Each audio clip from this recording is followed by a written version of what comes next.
This is the story of Erbert and the electricity. Perhaps you recall the Pinwinkles and the little son Erbert, the fiend who had made their lives one long disaster from the moment that he had been weaned. For years they had puzzled and fretted and plotted and cudgelled their brains for a way to get rid of young Erbert without getting hung for their pains.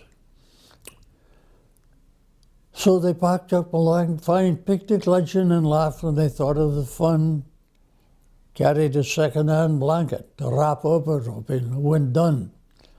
They made him drink plenty of water, filled up his pockets with steel, and took both his shoes and pried off the thick rubber heel.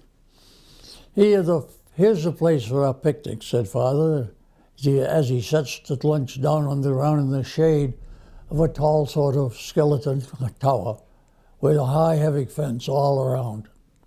With a wink, Father whispered to Mother, "See the signboard, high voltage, keep out?"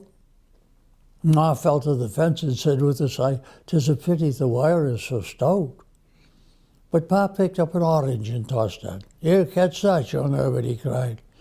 But instead of its landing in young Herbert's hands, went over the fence, inside.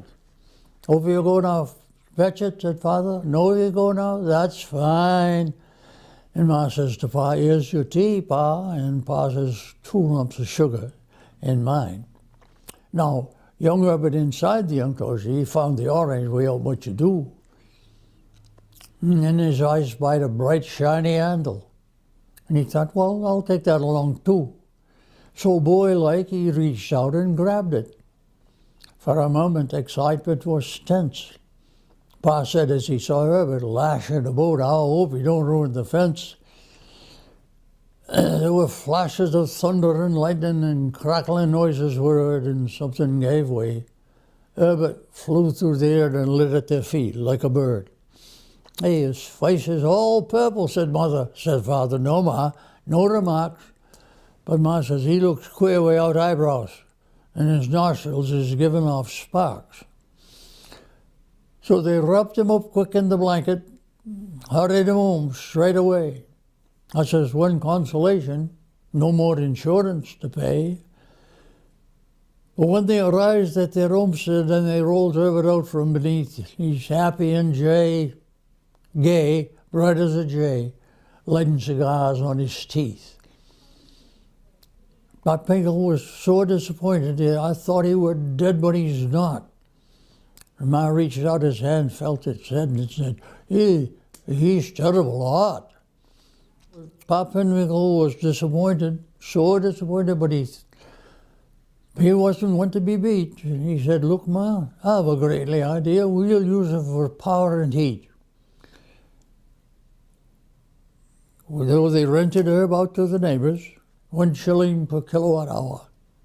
Some used them for vacuum cleaning, some for heat, some for power.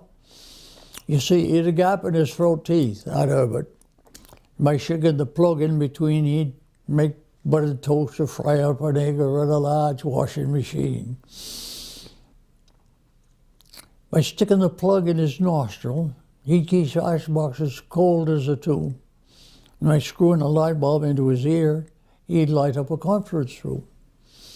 Old Pinwinkle was delighted because the money were rolling in fast. But one day it finally happened. He says, "I knew it was too good to last." As a movie star came to the city to pose for the cinema news, they wanted her picture with Erbert. She kissed him, and it blew out his fuse. Anything else you want to say for posterity? Well, hello everybody, and glad I could perform for you, even though I has gaps in it. Okay, bye-bye.